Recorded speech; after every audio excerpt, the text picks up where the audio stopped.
la situación que teníamos inicialmente. En el resultado de las elecciones hubo un pacto que al final no se materializó por unas circunstancias políticas que había. Y lo que sí, el Partido Socialista siempre ha tenido, gracias al equipo de gobierno, la posibilidad de entrar a gobernar, ¿no? Nosotros siempre lo que hemos hecho ha sido trabajar constructivamente, analizando la situación, la evolución del periodo de tiempo, y esto ha invitado a que estaba dentro de una dinámica de hacer una política alineada con lo que nosotros planteamos, una política de cercanía y de entendimiento.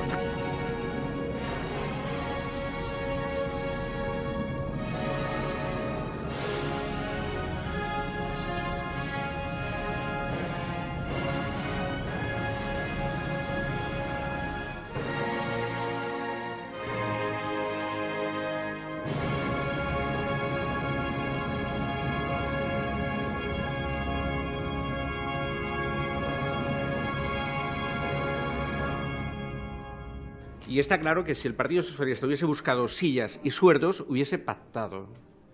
Hubiese pactado.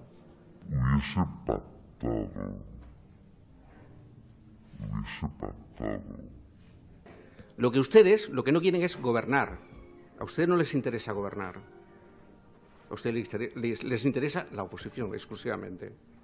Así no tienen responsabilidad, pero sí cobran cada mes. Gracias.